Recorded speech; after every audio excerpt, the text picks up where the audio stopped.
Hola, ¿qué tal? Mi nombre es Yasmin Daniela Llanos Quispe, actual subdirectora CPA de la Universidad Nacional del Altiplano, y en esta oportunidad vamos a hablar sobre esquizofrenia perteneciente al módulo de psiquiatría. Bien, comencemos con esquizofrenia va a derivar de dos raíces. Shisen, que significa dividir o romper, y fren, que significa mente. Entonces, esto nos habla de la mente dividida que van a tener estos pacientes, de la pérdida del juicio de la realidad. Así también va a haber una distorsión, tanto del pensamiento, del lenguaje, de las emociones y de la percepción. Entonces, como definición tenemos que esquizofrenia va a ser un trastorno psiquiátrico grave caracterizado por una psicosis crónica o recurrente.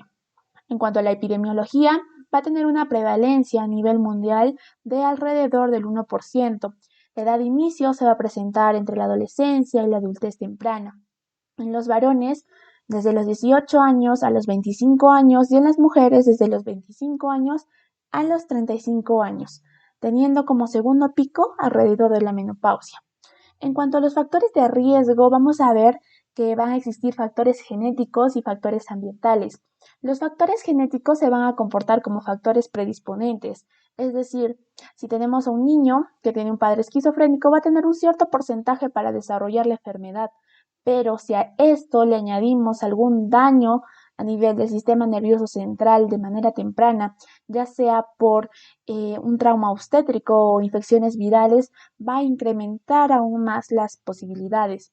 Los factores ambientales se van a comportar como factores desencadenantes, ya sea una situación estresante o los mismos factores psicosociales, tal vez este paciente es muy aislado, no tiene buenas relaciones interpersonales, así también tenemos el uso frecuente del cannabis en la adolescencia temprana.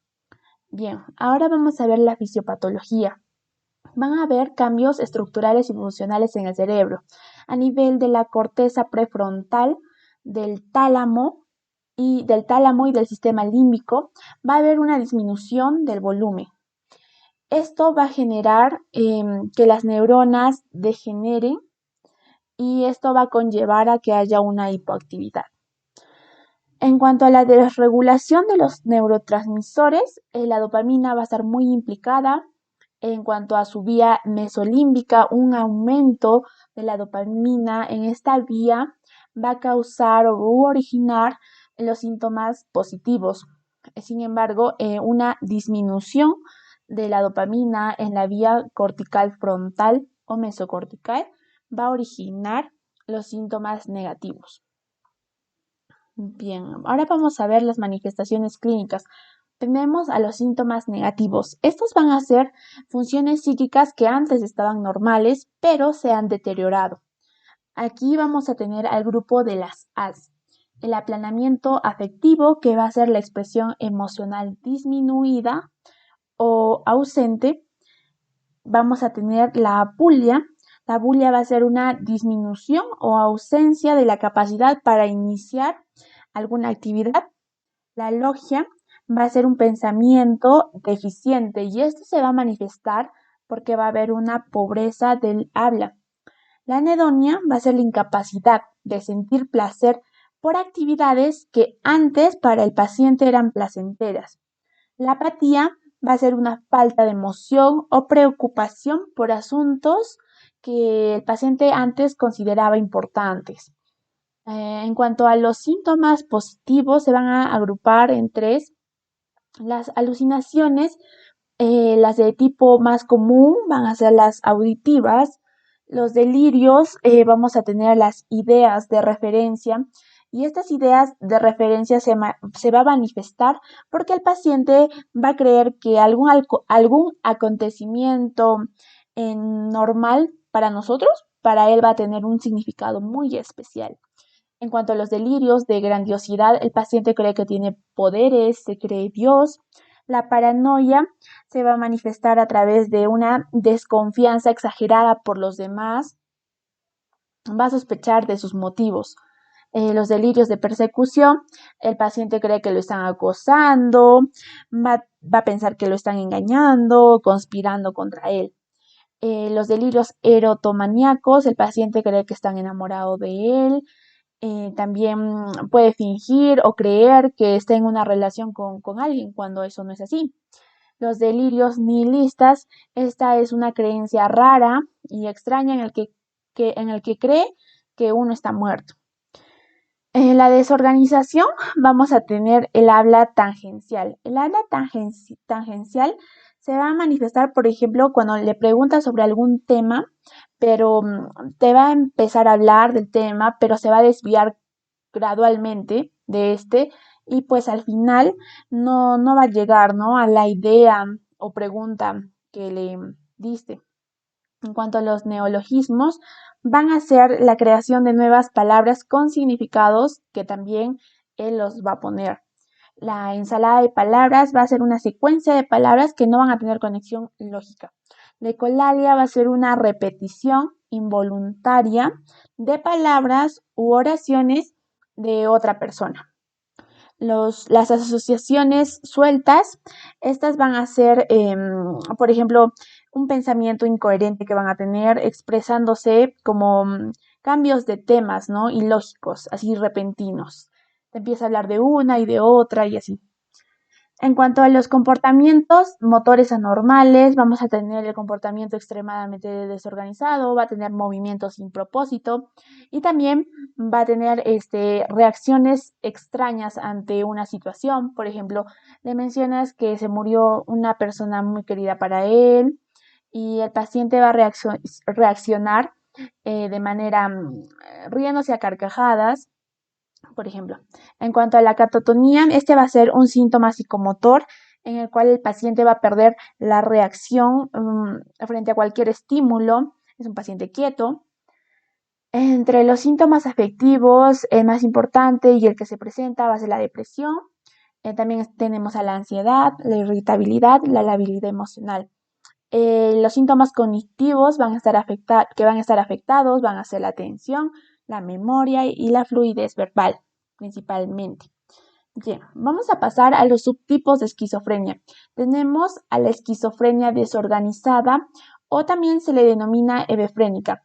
Esta esquizofrenia va a presentar síntomas de desorganización de la conducta y también el afecto plano. Esta es de inicio precoz. Y toda esquizofrenia que va a ser de inicio precoz siempre va a tener un mal pronóstico. En cuanto a la esquizofrenia paranoide, esta va a tener síntomas psicóticos, es la más frecuente y es la que tiene buen pronóstico. La esquizofrenia catatónica va a predominar los síntomas catatónicos. Esta esquizofrenia no va a, a tratarse con los fármacos, sino que esta va a responder a la terapia electroconvulsiva. La esquizofrenia indiferenciada va a ser en la cual se van a mezclar características de los tipos ya mencionados. La esquizofrenia residual va a tener síntomas negativos y este es el final común de todos los tipos.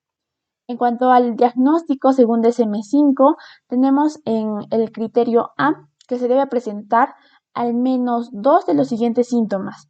Cada uno de estos tiene que estar presente durante mayor a un mes y se debe presentar al menos uno de los 3 que están aquí marcados en azul, de ideas delirantes, alucinaciones y lenguaje desorganizado. A esto se le puede añadir síntomas negativos, comportamiento extremadamente desorganizado o catatónico.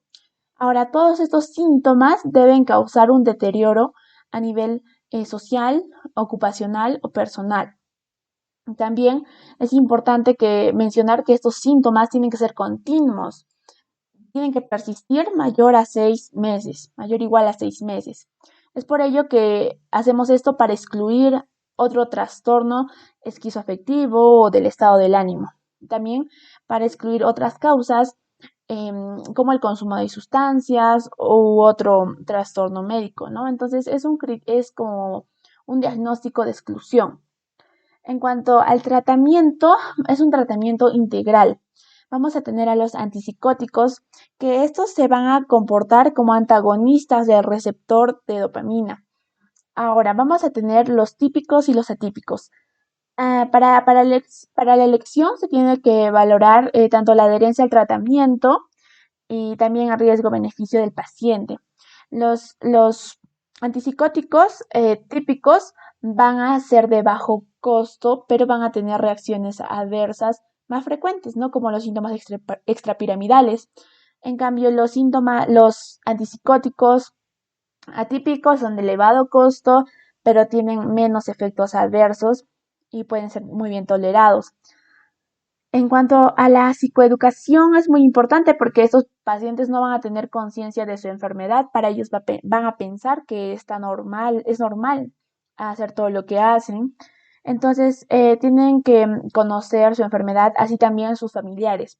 La rehabilitación psicosocial es algo que también se debe trabajar para que los pacientes controlen su enfermedad y puedan reinsertarse a la sociedad y tener una vida normal, ya que sabemos que se tiene mucho estigma a estos pacientes.